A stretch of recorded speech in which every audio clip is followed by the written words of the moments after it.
From the Middle is a founding member of Odd Pods Media.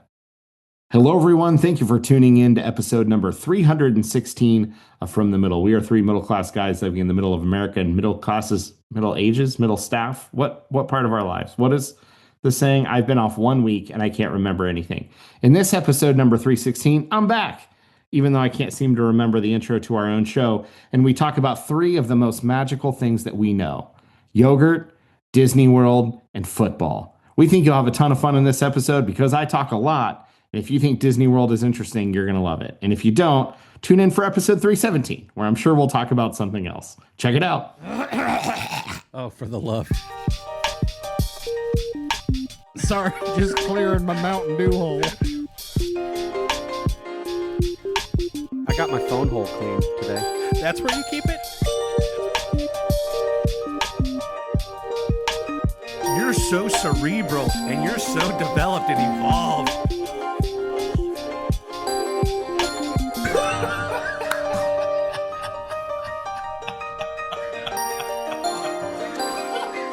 From the Middle after dark over here. What do you like to mix into your yogurt that you make? So you personally.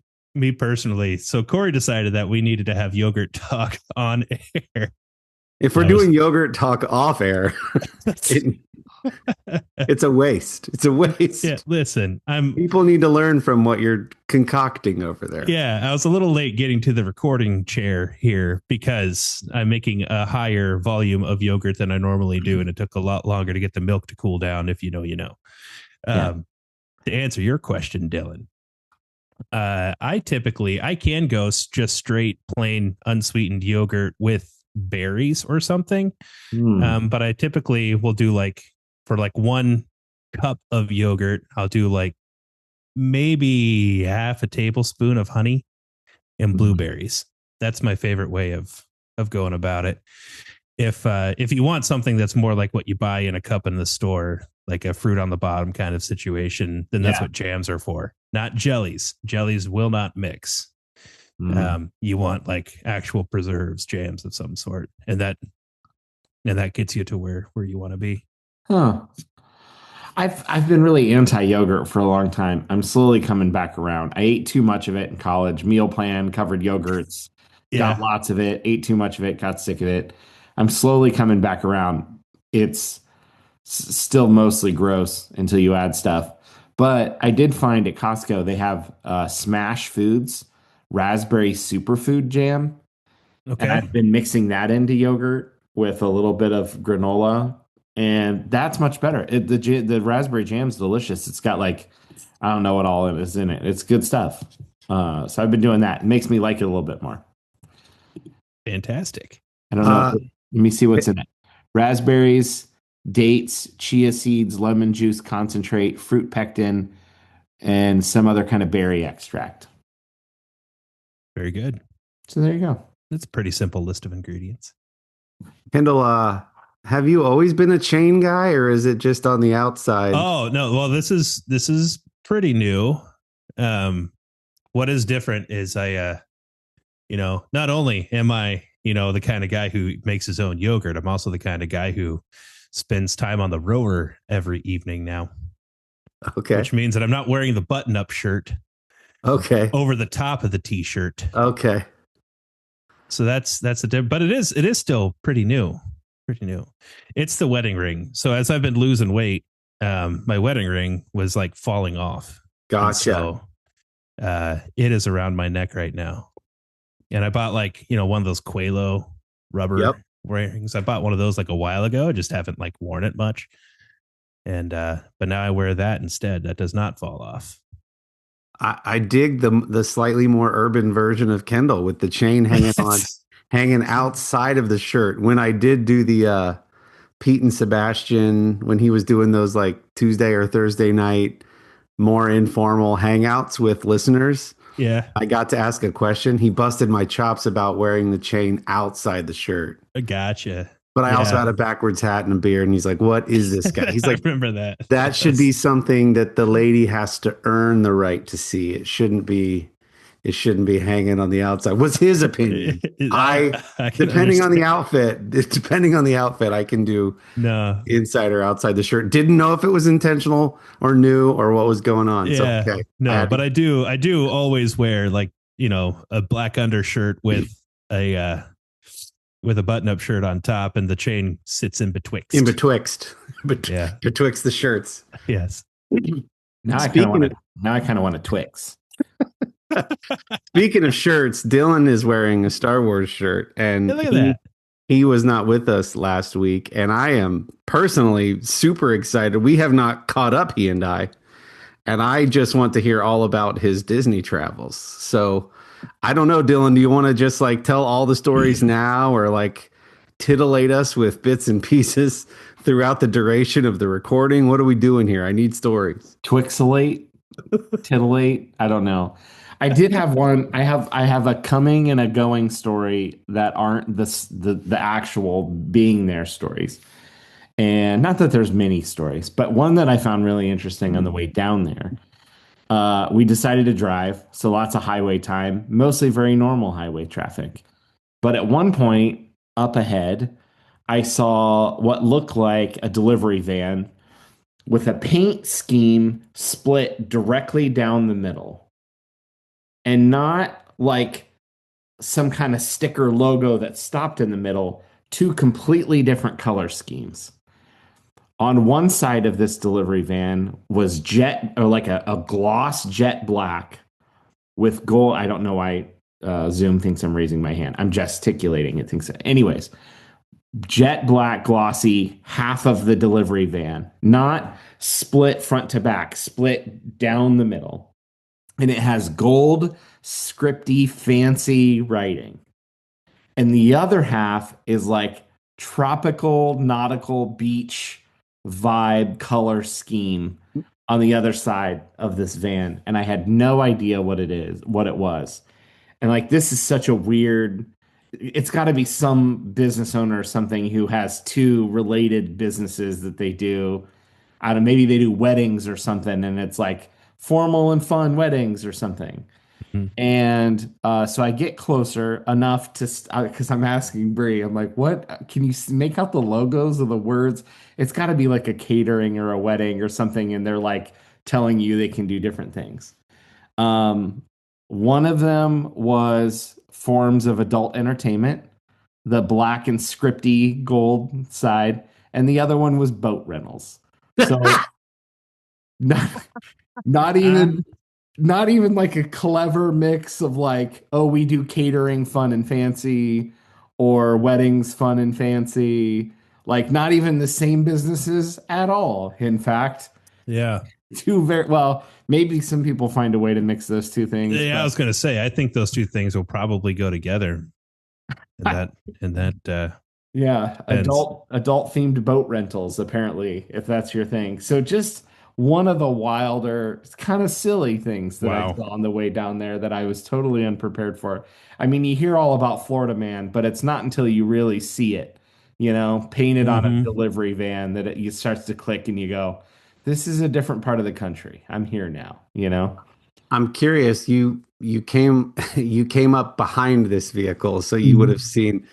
Did you make an effort to see the other side once you had found your way on one side or the other to see what was going on the other side? I didn't find a way to make a lap around it while driving in the same direction, but the logos were on the back of the vans and the side. So presumably the same thing that was on the black logo on the back was the same on the side, or comparable messaging.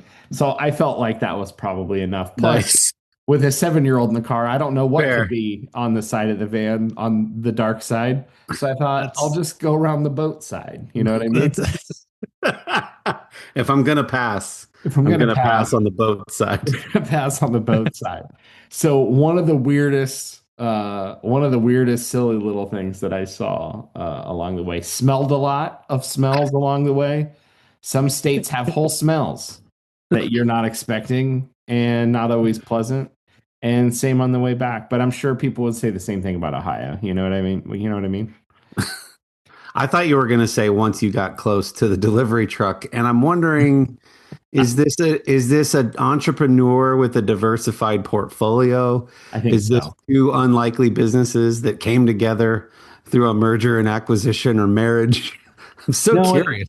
and I'm it's so not even like it was a worn down van where it's like paint was chipping and it's like, oh, maybe they started to paint it and change their mind or like somebody's working on it. No, they were like pristinely clean graphics logos. They just didn't quite mesh in color and theme. You know what I mean?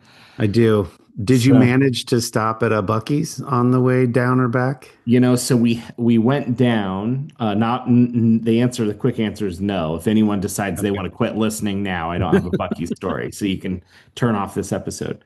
The quick answer is no. On the way down, it was a holiday weekend, so Hmm. there was quite a bit more traffic, and the Bucky's exits were all significantly backed up off onto the interstate. On the way back, it was better, but we decided, Dayton is getting one in not too long here in Ohio, and we'll just find our way over to the Dayton Bucky's once that opens.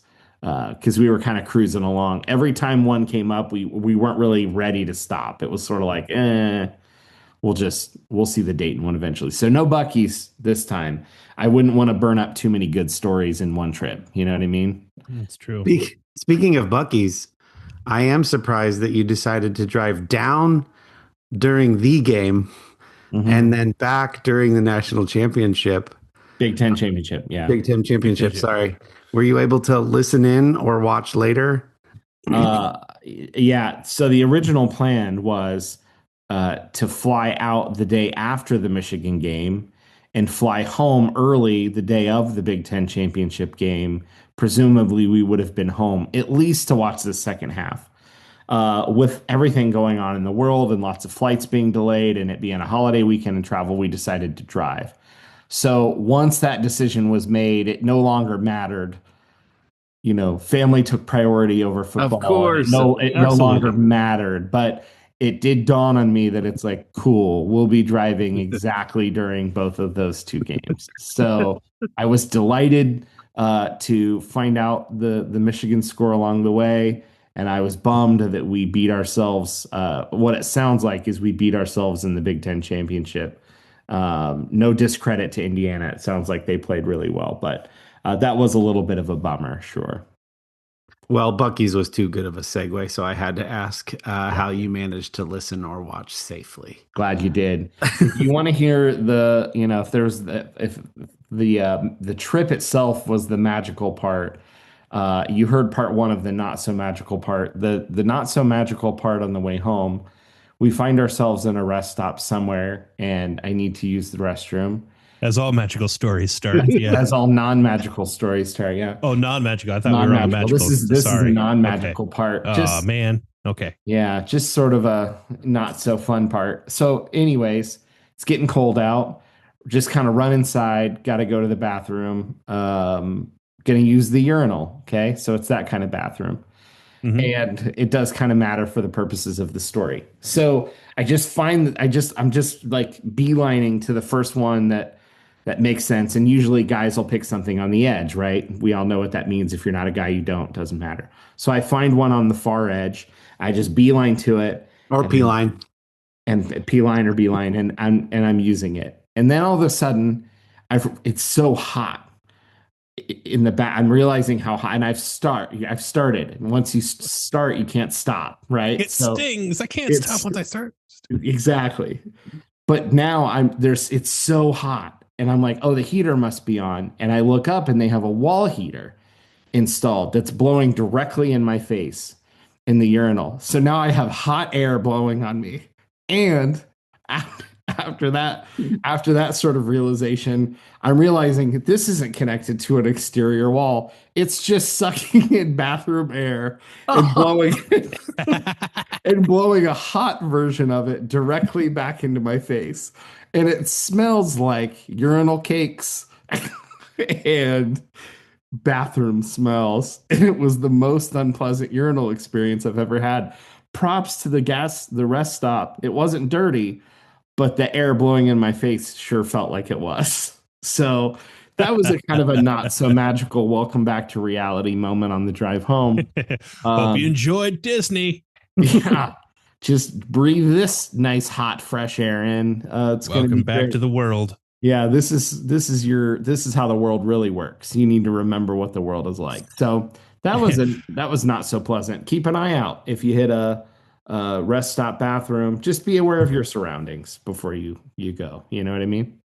It's so reflective of this podcast that after a week in Disney, your two leadoff stories are a weird truck and hot bathroom air. Yeah. Well, I feel like if I'm going to grab anyone's attention, it's going to be with those kind of stories and not necessarily like the parks were neat. You know what I mean? Yeah, people know the parks were neat, but they want to hear your version of the parks being neat. Yeah, I'm happy to talk about that too. But that felt like a not so magical on the way and way home set of stories that I could go with. But yeah, very interesting. I'm happy to talk about the parks unless there's follow up on the hot bathroom pee air. Well, I was like, you know what makes stinky rest area smells better? A hot version of that. Just blowing in your face. Yeah. Man. Yeah, the only saving grace at that rest stop was they had vending machines that seemed to be early 2000s pricing. Like no one had gotten around to adjusting the 2 liters to like $4 or not 2 liters, 20-ounce bottles to like $4 for a 20-ounce. It was like $1.50 for a 20-ounce. And which, at a grocery store, that's not maybe good, but like at a rest stop, you're kind of expecting to be gouged, like price gouged. And like, here's chips for $1 and here's candy bars for 50 cents or $1. So that was kind of nice. Once the pee air got out of my body and I was hungry again. So that was kind of nice. Anyways, so the trip itself, drove down, drove back. I have to say, had no idea what to expect with weather. Because if you Google it, what's Disney World like the first week of December? You can get anywhere from like 50 degrees to like 80 degrees, rain, no rain, probably not hurricanes, but like all over. We had almost perfect weather and it rained once for a few hours and we happened to be doing breakfast somewhere and it didn't really matter because it wasn't a park day and we're off. It was like mid to high 70s the whole time. It was sunny. Nice breeze. We stayed at Art of Animation in the Finding Nemo suites. We hit up Epcot one day, then kind of had a quote break day, and then we did Magic Kingdom, then another quote break day, and then we did Hollywood Studios, and then we came home. So tons of fun. Got to see a bunch of stuff. We did the Photo Pass thing with Disney, which is like unlimited photos at all these stops around all the different places. We went to Disney Springs on off day too. So we did tons of photos. Finley, our daughter 7, wanted to meet a bunch of characters. So we spent a lot of time waiting to meet characters. We rode some rides. We tried bunches of food. My wife really wanted to see it. It was her birthday last week. It was Finley's first time going to any amusement park, let alone a Disney park. So she was riding rides for the first time. We got to see Christmas stuff. We got to try food at Epcot, which was, well, everywhere, but also Epcot, which was a ton of fun. So they do a really great job of creating a very bubbly experience of like everything's in this, take the Skyliner everywhere and take a bus and you don't have to drive anywhere. And, just order food on an app and come pick up pizza at 9:00 at night and it'll be fun. You'll enjoy it. So they've thought of so many of those things, and Art of Animation Hotel was nice, and the parks were really cool. Epcot was I think Epcot was everyone's favorite park, actually. We all really enjoyed Epcot. Lots of great food, the French bakery and the tiramisu in Italy, and Finley's first ride that she ended up doing. Her and I got on Soarin' at Epcot. We were kind of at the back poking around, like, let's try out Soarin'. So we did that. But we did they have a thing where if you get the passport and you go to all the different countries and you get a stamp and postcards, and we did that and hit all the countries. And so Epcot was really cool. I think the Skyliner might have been her favorite quote ride though, bouncing between some of the parks and the hotel. So that was really cool. Magic Kingdom was Magic Kingdom, much like you'd expect. We did Tiana's, was probably the favorite ride there. the boat ride from Princess and the Frog, and you get on the thing, and that was really good. Um, Met more characters than I can remember everywhere combined. Lost track. We got tons of pictures because we did the photo pass. And then Hollywood Studios was a lot of fun. We had talked about going to see Beauty and the Beast show, which Finley was kind of interested in, and I knew Bree would enjoy. And then I was explaining Indiana Jones. She had no idea, obviously, who Indiana Jones is. And so we go to Indiana Jones, and the cast member, whoever's kind of hyping up the crowd and giving them rules, and like, who's only here because their dad wanted to come, and like a bunch of people raise their hand. And so we watched the Indiana Jones epic stunt show, and ends up being her favorite thing from the whole day was Indiana Jones. So big win for the dads. Take that, cast member. Yeah, jerk. Yeah, sure. So, and then obviously Galaxy's Edge at Hollywood Studios was really, really cool. As a big nerd, I can't imagine what like 8-year-old Dillon would have felt like going into Galaxy's Edge because it was so immersive. But even 38-year-old Dillon was like, this is like movie set level. There just happens to be a bunch of people walking around in at the same time, but like you could film shots from the show there, any of the shows, and it wouldn't feel out of place. I could have, I think Corey, you said this after you guys went last time. I could have just sat there for hours and just sitting in some of the restaurants that are themed and like sitting off to the side and characters walking around and some of the vehicles and things. They weren't interested in the rides. So the big rides in Galaxy's Edge are Rise of the Resistance and Smuggler's Run. Well, they have a single rider lane. So if you're not riding in a group, you don't want to wait in the long line and you don't care who you're with, you just hop on. It was straight onto the ride for me. There was no wait. I just got, and so they're like, hey, you missed the pre-show if that's okay. I'm like, what's the pre-show? I'm like, they tell you need to do a mission to go smuggle goods. Okay, cool. Got it. I just need one. Yeah, I'm already on board. I know Star Wars. Okay, I got it. Smugglers, I figured it out. So it was great. So like I was able to, they weren't waiting long. I could run through. We did the Oga's Cantina. So we had drinks and snacks at the cantina. We did the build a lightsaber thing, which was fantastic. Nice. We went to the gift shop and I got that was the only place I wanted merch from. I'm like, I'm not getting any, if I get any merch, it's going to be in Galaxy's Edge. So I got some geeky stuff in Galaxy's Edge. I love Rise of the Smugglers one was fun. I loved Rise of the Resistance. It was great. A couple moments, Corey, you asked about tearing up. A couple moments. Finley meeting Jesse in Hollywood Studios. We went back to see Woody and Jesse. We were in a ridiculously long line to meet them and get pictures or whatever. And the sort of, I don't want to use the word handler, but Jesse's handler, cast member that was with her. I said, she said, oh, it's like Toy Story your favorite movie or whatever. I said, no, but we do like it a lot. But she's had a stuffed Jessie that she slept with since she was a baby. And I said, so she was really excited to meet Jessie. So she tells the Jessie character that. And you see the Jessie character do this like, oh, this like just so sweet, whatever. So they got a hug and get lots of photos with Woody and Jessie. And that was, Finley was very, very excited. Other than Indiana Jones, she was very excited for meeting Jessie. And that was a very sweet moment. Meeting Moana was a really good one. I was on Guardians of the Galaxy ride, but her and Bree met Aurora. She loved meeting Aurora and Bree. That was a really sweet moment for them. But the other one was moment I had, sort of the selfish one, was Rise of the Resistance. And I'm doing the single rider lane. So I'm sort of walking this back hallway to get into the main thing, right? And if you haven't seen Rise of the Resistance, there's a huge room with a ton of stormtroopers all in a row. And there's a screen behind them that looks like one of the ships, like sort of, I don't know what they call it, docking bays, basically, where there's like a force field that lets you see out into space, but keeps things from being sucked out into space. And so you can kind of see these screens in like space happening behind the stormtroopers. And then walking into that was kind of it was kind of an emotional thing. And that was really, really cool. And then I thought, okay, this is my emotional moment in Galaxy's Edge.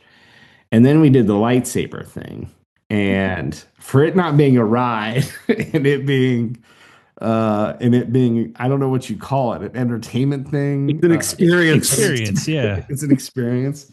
So I'm gonna go in and build it. Finley's not really into Star Wars. I'm not gonna make her do it, but you can have a +1. So I said, Finley, if you want to go with me to do the lightsaber, I'll build it. You can kind of watch and see what it's like. Selfishly, then I also get to build a lightsaber, but I'm not gonna force her to do it when she's not into it. So I'm like, I'll build it, you watch.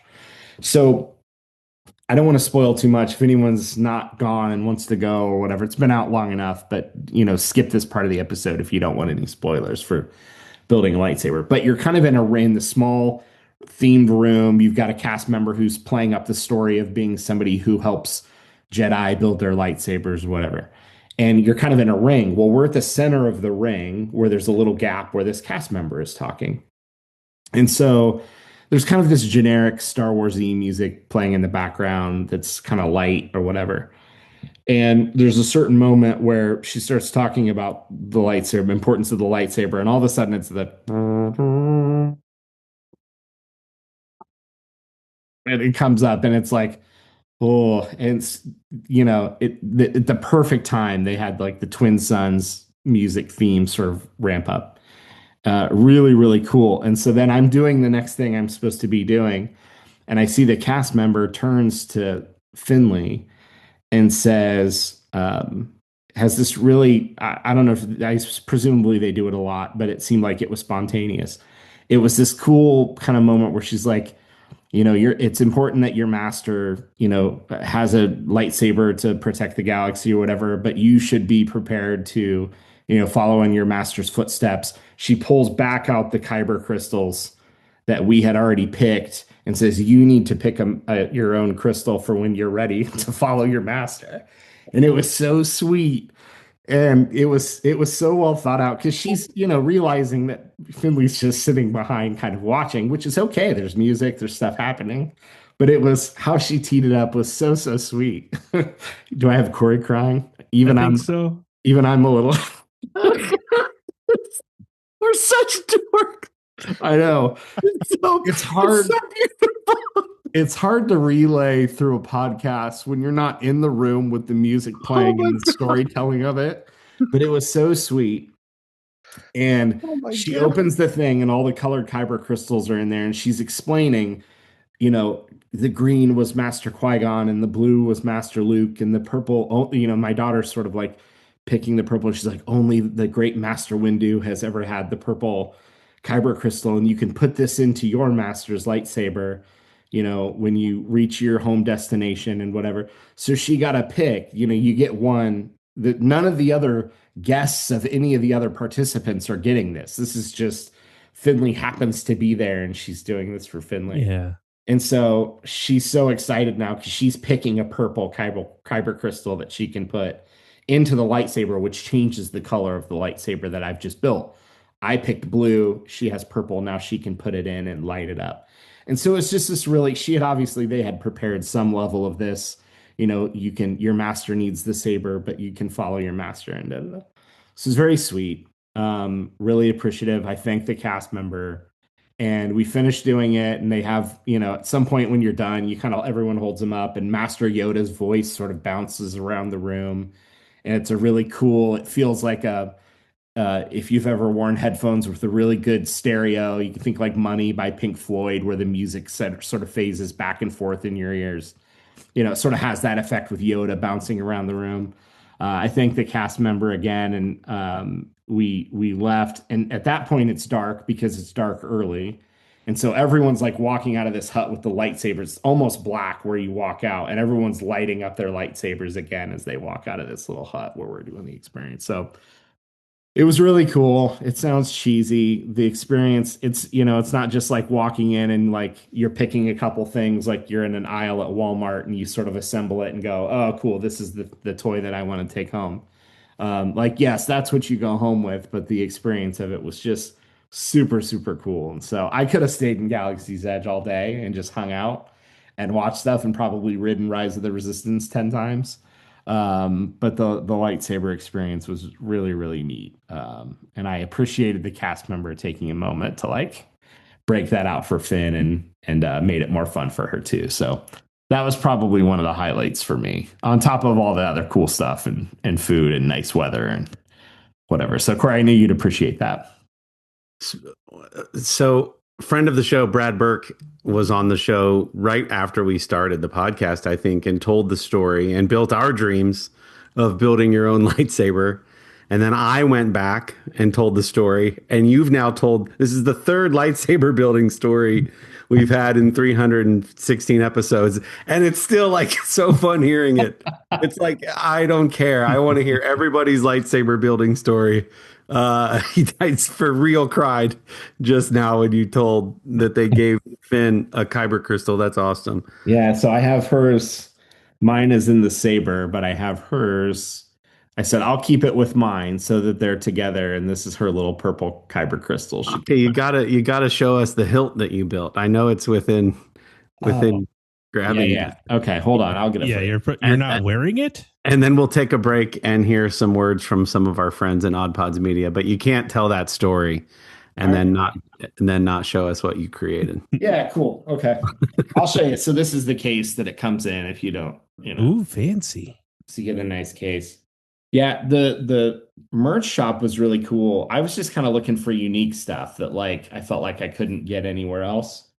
And so I really was okay if I didn't get anything. But one thing that I found, and they give you like a cool little pin when you can't see it, cool little pin when you build your lightsaber. And when we went to the cantina, they have like fun drink coasters. So I asked the dude, I'm like, hey, any chance I could get some of those to take home? Like just a handful of the unused coasters. So I got to turn off I got the blur on the screen. You can't see it. I don't know if that helps. So you can kind of see. You can kind of see there. Nice. One thing I've always disliked about Luke's saber is the big blocky switch. Always feels too clunky. And so for anyone who hasn't done this or looked it up online, there's like 5 themes of lightsabers, and within the themes, there's different parts that you can pick and choose from. And so several of the themes that were interesting, she's like, oh, we're kind of missing some parts from this one, so you wouldn't have this one or this. So this was like the kind of hero saber type theme, but they had all the parts. So then when I saw that they had a handle, like a switch that wasn't the big blocky switch from Luke, I was kind of sold on that one. So there you go. You can kind of see really clean. Nice, man. Yeah, you can. No, that's a pretty good angle. You can kind of see it all right there. So there you go. We picked some of the same components too, which is fun because you get 1, 2, 3, 4, 5 parts that you choose, basically. Yeah, right around there. Yep. Yeah. So that's so fun, man. More stories to share when we come back. But like I said, we're going to hear from some of our friends in Odd Pods Media, and we'll be right back. Hey there. I'm Dave, the host of Beer in Front.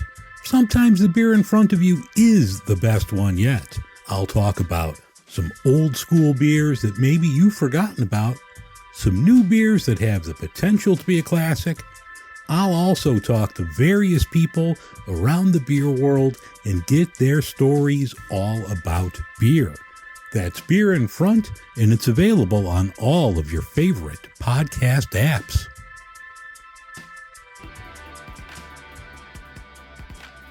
If you're into comedy, game shows, and improv, you should come check out BFYTW.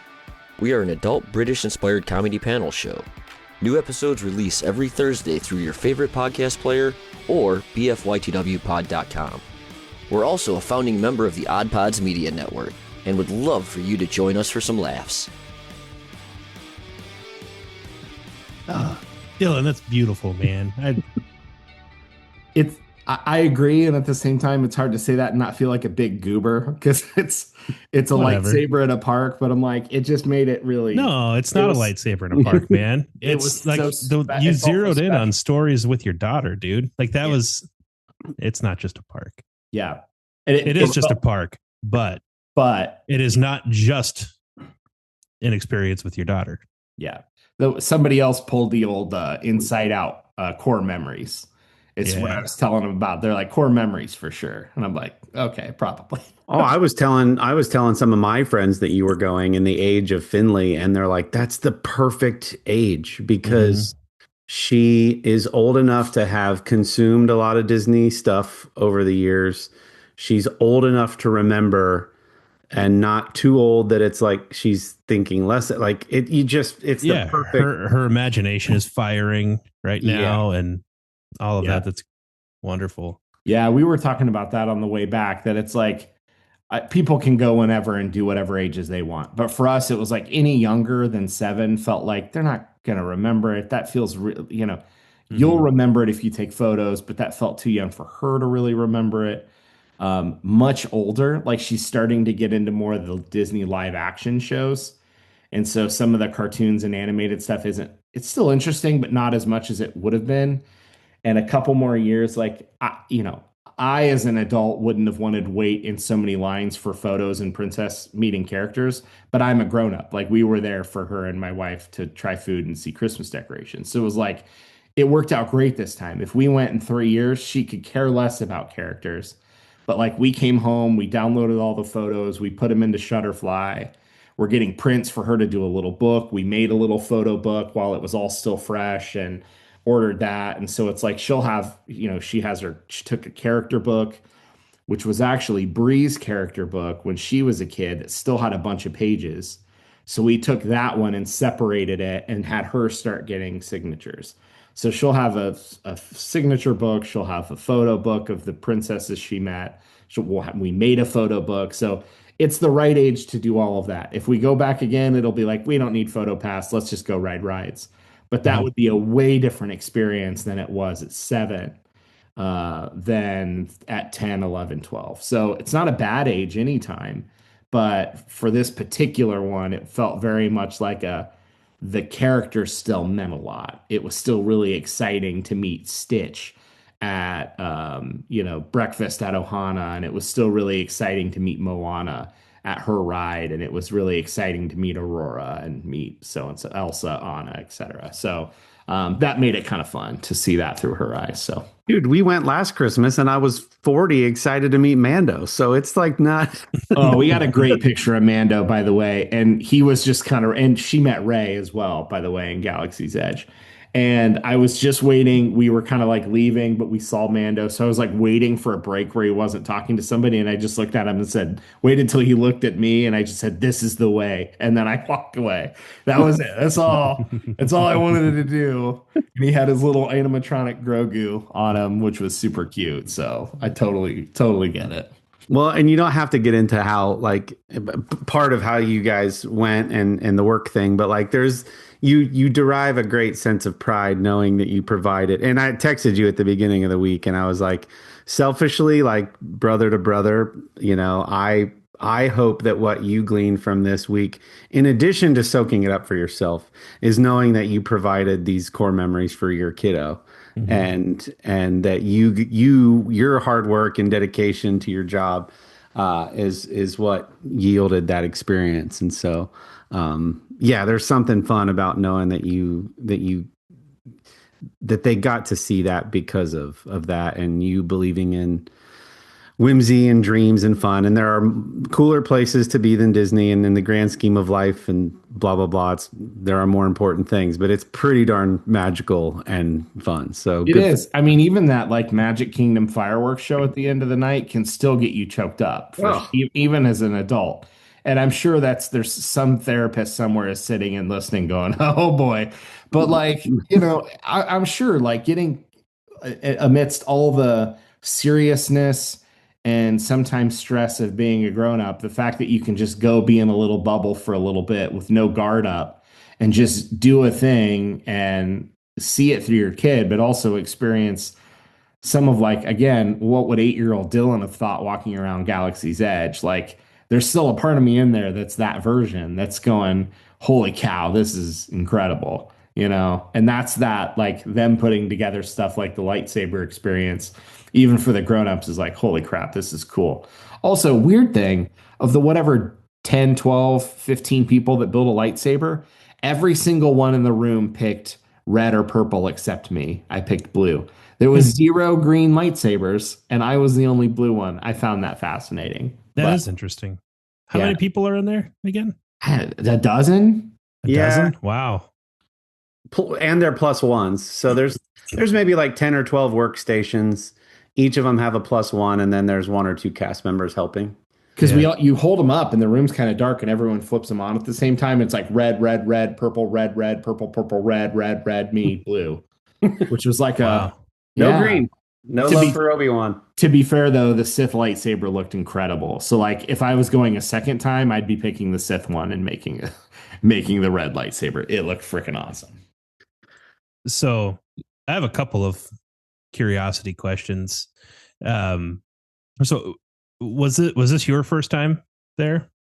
No, Corey and I went 2 times as kids, and then probably under 10, age 10 for me. And then I went once in high school for a music trip, very briefly. You know how you do the like couple day thing, and then you go. We performed, I think, at Epcot and walked around Epcot and then left. Okay. So this is the first time as an adult, though I hadn't gone in over 20 years. Good time there, yeah. And Galaxy's Edge didn't exist, so that was The Skyliner didn't exist. A bunch of the more modern rides and stuff weren't there. What about Brie? Had she been there before? She had gone once, I think, when she was 12. Okay. What would you say was her favorite moment? Yeah, for her personally, I mean, she shared the same sentiment with Finley several times of things that watching Finley get to experience. But for herself, and she's even said, I would totally go back again as an adult just to do Epcot because she liked all the countries and food so much. It's genuinely a lot of fun to just walk around and experience that. But that for her, she wanted to go when all the Christmas decorations were up because that felt like an extra way to celebrate the holiday season and her birthday, seeing it in a very unique setup. They also, there was a cool little glass shop, Ariba's something, I forget what it's called. She was really excited. They have this cute little glass Christmas tree. And they have tiny little Disney ornaments with characters on them. She really wanted to go find one of the trees and pick out different ornaments for it, which we did. Finley made a glass magic wand, and you pick the sparkles in it, and you pick the topper, and they make it in front of you and whatever. So like we did that at the little glass shop. So did she put her kyber crystal in it? No, that would have been a great topper for the wand, but could have sawed people in half while you use your magic, but. So I think between like hopping around country to country at Epcot with the decorations and the fireworks, those are pretty easily some of her favorite moments. And then let's talk about the food. Yeah, I was going to say we have to. Favorite food items. I'm surprised you didn't. You volunteered a little bit. Yeah. Favorite thing. Let's start there. Favorite thing. Oh gosh. Honestly, well. I'll do so Ogo's Cantina for drinks. So we just looked at the non-alcoholic menu. That was our speed. The 3 of us each picked a drink that we would all like each other's drink. So we just picked 3 different kind of the drinks that are super fun and they have like little boba things in them. And one of them was smoking coming out and, so that was super fun. Food though, also in Galaxy's Edge, one of the first things I remember when it opened was obviously people were talking about Smuggler's Run, but the Ronto wrap was one of the things people talked about the most, which is basically a giant sausage with turkey, slaw, some other stuff in a gordita is essentially what it is. And, some park food is just fine. And some things are much, much better than you expect. And it was freaking great, man. Like it had these really thick wedge fries with some kind of aioli on them that was a little unique. And like, it was a seriously great meal in Galaxy's Edge for like being just a wrap. That's probably my favorite thing. Sounds like probably the closest thing to Taco Bell that you could find there. Basically, yeah. But I'm obviously biased. The fact that it was within Galaxy's Edge as well. I was probably going to find something there that I like the most, but, and also Taco Bell here. ambiance of Galaxy's Edge. Epcot was my favorite park. Galaxy's Edge has the best theming of any area in any park for sure. Like go to Epcot for the whole park, go to Galaxy's Edge for the best theme for sure. But Bree loved the French bakery. We went in there, her eyes like lit up because they've got there's like baguettes with meats and cheeses and desserts and macarons and pastries, and they had a giant macaron with like raspberries and icing, and Ooh. she like lit up at there. And then the tiramisu in Italy she loves. She loves tiramisu. So probably, actually, she said it's probably the best tiramisu she's ever had in her life. So pretty high praise, because she's like, I'm snobby about my pizza. She can be a little snobby about her tiramisu. So, but Ronto wrap from Galaxy's Edge was probably my favorite thing. And then the drinks at Oga's Cantina were great. I share your sentiment, and I think so. For those that haven't been, Black Spire Outpost is the name of the little city that you're in Galaxy's Edge. It's the made up village or town that you're in. And there's one main alleyway where there's shops and restaurant kind of branching off of that. And I remember telling you guys, like, I could just sit in that alleyway and just hang out. And there's little like droid parts hanging from the ceilings and characters walking by and the sounds of like off gases from machines and things happening and clanking. And it's just like, I just want to like stand here. I don't need to do rides or anything else. I would be content to just hang out in this world and pretend like I was a Star Wars being. Oh, Yeah. for sure. I kind of feel like it's like some people like to take the approach of vacations when they go to a spot of like try to become a local and have that experience. And I'm like, it sounds like that's what you want to do when you're in Galaxy's Edge. Like, can I just like we don't need to do anything. I just want to like pretend like these are locals, and I want to be a local here for a while. Yeah. I'm trying to pull up photos because I don't. Well, and it's like while you're doing that, Dylan, it's like and I didn't do this last time I went, but in the Wizarding World of Harry Potter, which is a Universal park, when you buy a wand, you can stand on different areas and do different wand motions to interact with things behind window displays or different things. Can you see the pictures? Yeah. Oh yeah. So good. Oh, that's Jesse. We don't need that. So there's Ray. That's a good Ray, by the way. It is a good Ray. Yeah. She was awesome. Oh no, it jumped around. Where did it go? Yeah, we saw it for a split second. Can you see screen? Yeah. Ooh, yeah. So this was me. So this is right before the big room in Rise of the Resistance. I was just walking the single rider lane through a hallway and looked back at this like immaculately decorated like hallway of an Imperial whatever. And then I didn't get a picture in the big room, but then this is still you're waiting in line and the stormtroopers' heads are just on a pivot and they're just like slowly rotating back and forth. And then just like ships, there's just ships hanging out. But yeah, but these are just like not main area. Like that right there, that's not even a main. No. That's just like shoved in a corner somewhere. But that's how immersive it is, that this is like the afterthought stuff. Yeah. It's like, I almost wonder if they had some props or something that they decided to keep. And then obviously coming around the corner and seeing the Falcon sort of like in your face is pretty crazy. That's me in a sweaty in a back alley. So for the best of reasons. Yeah, not because of creepy vans. This was the Millennium Falcon. Like that's table. cool. Yeah, you can see. I was trying to get like a close up of that. Oh, that's little Lego Dillon, which I think you shared on social media in Galaxy's Edge with the Falcon there. And then at night, so the lighting, so good. Yeah, we tried the milks, the green and the blue milks. Yep, more Galaxy's Edge at night. This was just in middle of one of the restaurants. Like it's a robot running the ovens to cook the meat at the restaurant. Crazy. That's us in the park. Oh, well, there's some random. We've jumped around parks, so you get the idea.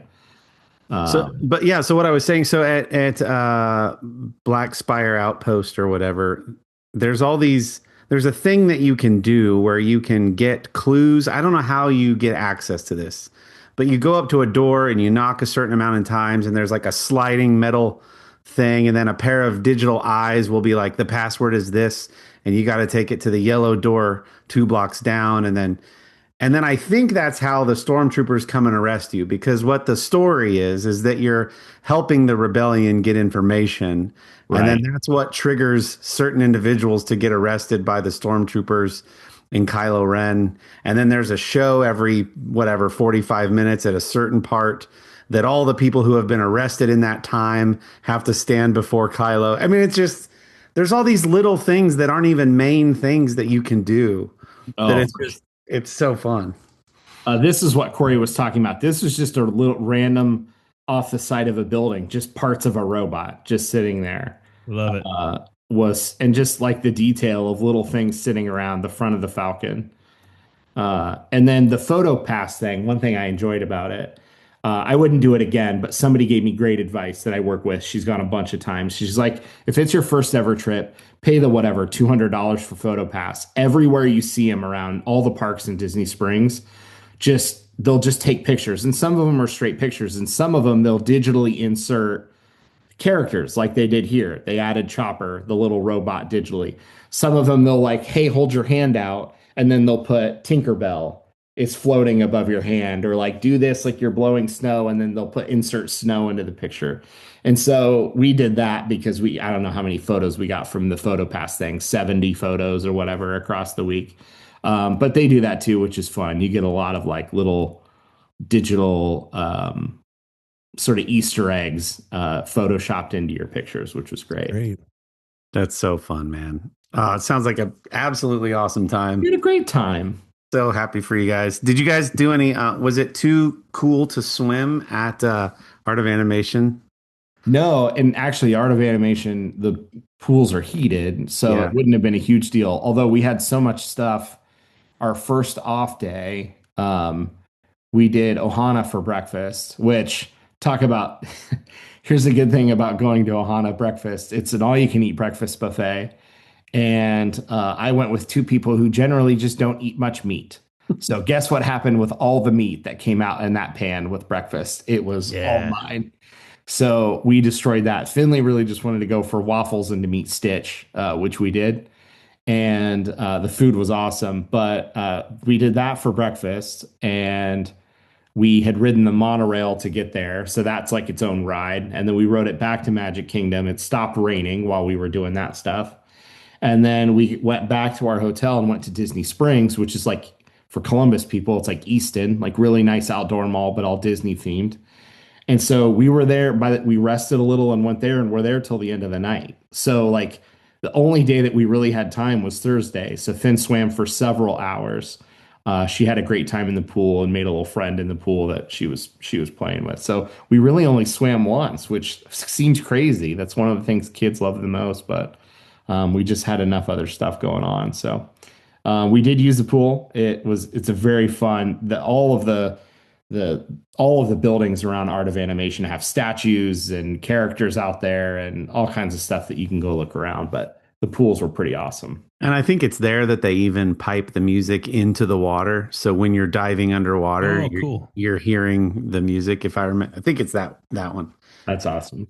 Super fun. Glad you had a great time, man.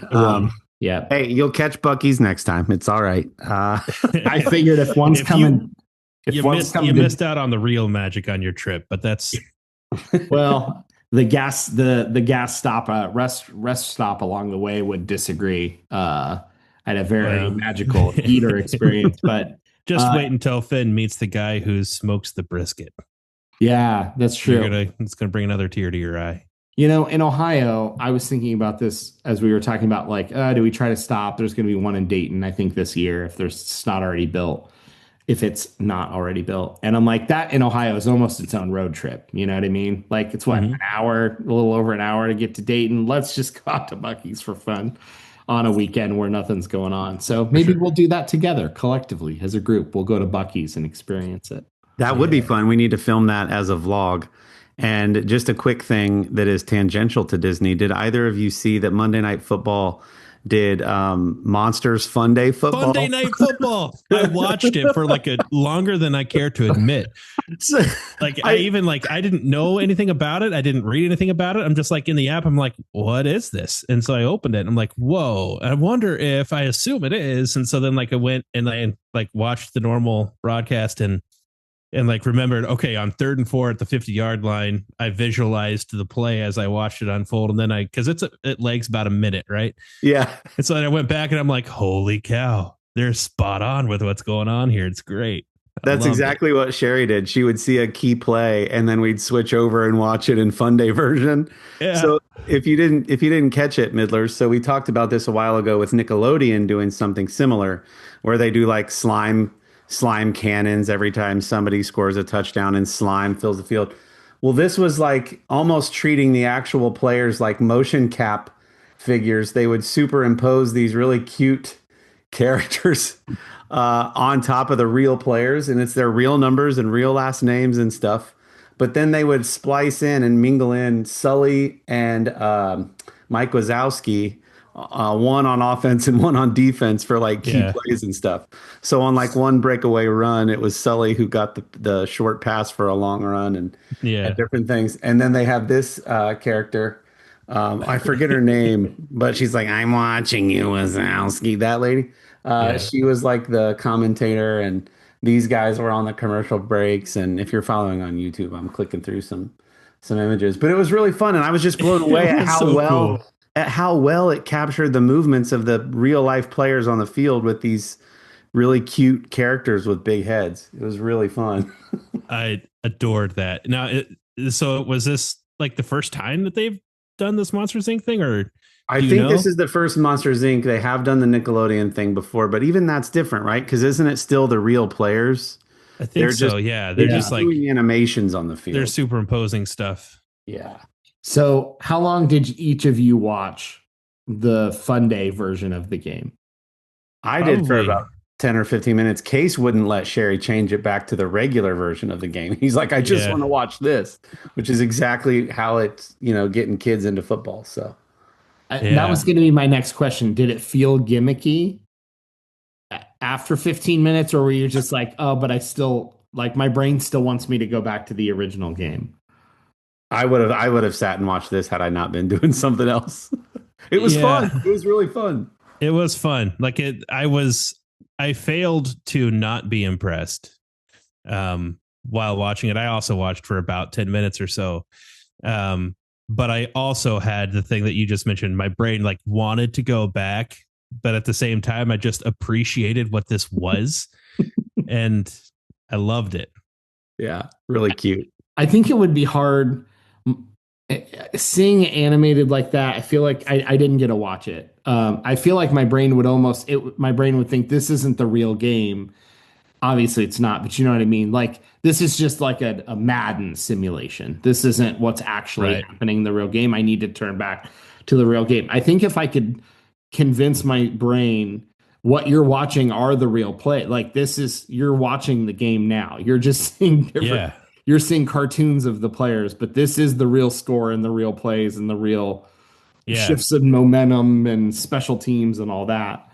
I think I could enjoy that probably as much as the regular game. Yeah, I would love to take a dive and to see what kind of technology they're using to pull that off. If it's all just done like via AI after a play, and AI is putting it together, or are players wearing something? In hockey, they started doing this thing. Well, in soccer, they've been doing it for a while now too. But in hockey this year, I've noticed anyway, they started doing this thing where the players are wearing a device, and it shows you can look up all kinds of stats. Not like you can look up ice time. You can look up how fast they're skating. You can look up how many miles they've skated that day. They even have like microchips inside the puck now as well in the NHL.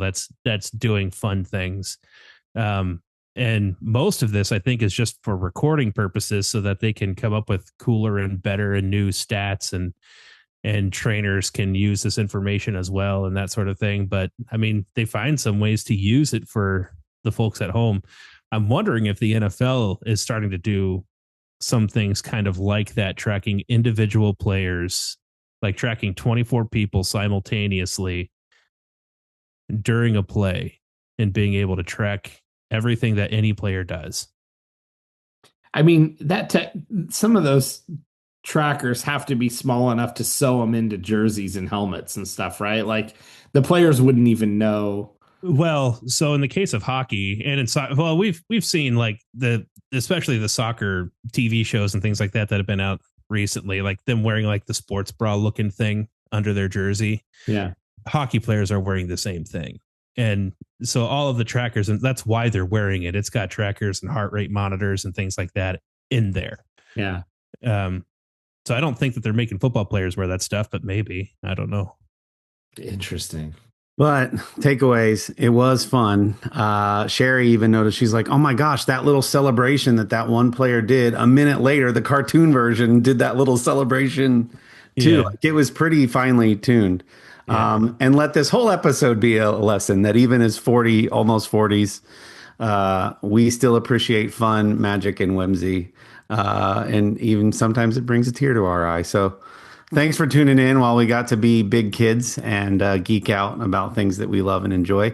Thank you for listening. Glad to have Dillon back. We hope you're enjoying ramping up for the Christmas season. Thank you, Artius Man, for your partnership and your sponsorship of this podcast. If you don't know what Artius Man is, shame on you, but don't feel too bad because it's a perfect time to go check out their website and buy some skincare or grooming products for the bearded or non-bearded person in your life. As long as they have hair, it works. Go to artiusman.com. That's ARTIUSMAN.com. And when you fill your cart with amazing goods that are naturally made with natural ingredients right here in Central Ohio by a good friend of ours, once you fill your cart with all that good stuff, use promo code THEMIDDLE at checkout. That's all one word, all caps in the promo box, and you'll get 25% off of your entire order. We get a little kickback, so it helps us. It helps you because you get great products, and it helps a local business, and we appreciate you shopping there instead of all the big box stores. So thanks, Artius Man. We love you. Thank you, Disney, for the memories, and we will catch all of you next week on From the Middle.